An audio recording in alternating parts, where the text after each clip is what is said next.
জমিন পর্যন্ত কাঁপবে। আর বৃদ্ধদেরকে বলছি, আপনারা যদি একবার হাত তুলে আল্লাহর কাছে দোয়া করেন, তা আল্লাহ বলেছে পাকা চুল আর পাকা দাড়িওয়ালা মানুষ যখন আমার কাছে কাঁদে তা আমি লজ্জা পাই, তার দোয়া কবুল না করে থাকতে পারি না।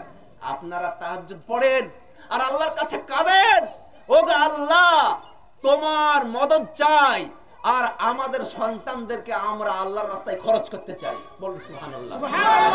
শুধু জান খরচ করলে হবে না, মাল খরচ করতে হবে, জান খরচ করতে হবে, সময় খরচ করতে হবে। এটা ঈমানের তাকাজা, এটা ঈমানের চাহিদা।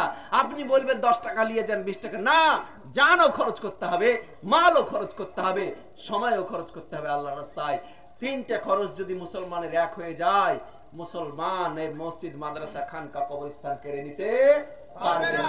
আর যদি মনে করেন আমরা যা টাকা লাগবে দিব কিন্তু আমরা যাব না, তাহলে টাকার পাহাড় দিলেও বিজয় আসবে না। অতএব আগামীতে যে ভয়াবহ দিন আসছে, এই ভয়াবহতা দেখার আগেই আমাদেরকে রুখে দাঁড়াতে হবে ইনশাআল্লাহ।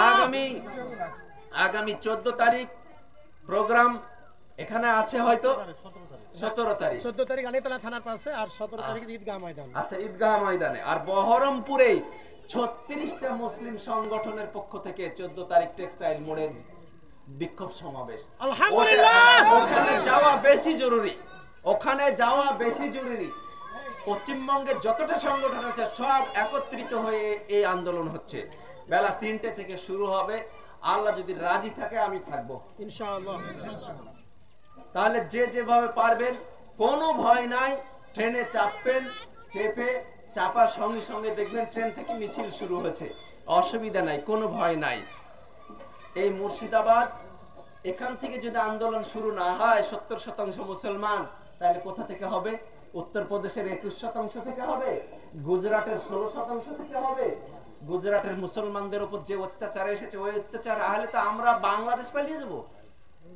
হ্যাঁ ভাই, বুজুর্গ, দোস্ত, আজিজো, অতএব আমাদেরকে খুব সাবধানতার সাথে, আপনারা নবাব সিরাজউদ্দৌলার দেশের লোক, আপনারা নবাবের দেশের মানুষ, আপনাদের চিন্তা চেতনা অনেক বেশি, আপনাদের দায়িত্ব অনেক বেশি।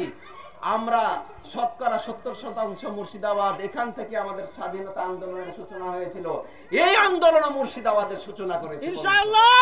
আগামী দিনে আমরা এই দেশ রক্ষার জন্য, সংবিধান রক্ষার জন্য, এই বিজেপি সরকারকে দেশ থেকে তাড়ানোর জন্য মুর্শিদাবাদ থেকে আন্দোলন শুরু হবে ইনশাআল্লাহ। এই আন্দোলনে আপনারা সাথে আছেন?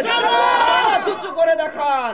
আমার আল্লাহ দেখছে, আমার আল্লাহ দেখছে আপনাদেরকে। আল্লাহ আপনাদেরকে কবুল করুন, আমিন। আলহামদুলিল্লাহি রাব্বিল আলামিন। দেশ বাঁচাও, দেশ হটাও, দেশ বাঁচাও, মোদি হটাও, সংবিধান বাঁচাও, দেশ বাঁচাও। এই কালা কানুন আইন মানছি না, মানছি না, মানবো না। ওয়াকফ বিল মানছি না, মানছি না, মানবো না। ওয়াকফ বিল মানছি না, মানছি না, মানবো না। এই বলে আমি আমার সংক্ষিপ্ত আলোচনা শেষ করছি। আপনারা নিজ নিজ বাড়িতে গিয়ে আপন কর্মস্থলে যান, কর্ম করুন, আর আল্লাহর পথে মাল, জান, সময় খরচ করার জন্য প্রস্তুত থাকুন ইনশাআল্লাহ।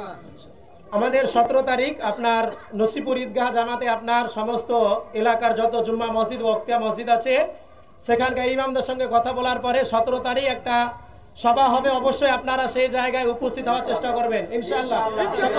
তারপরে আমরা এখান থেকে বিদায় হই।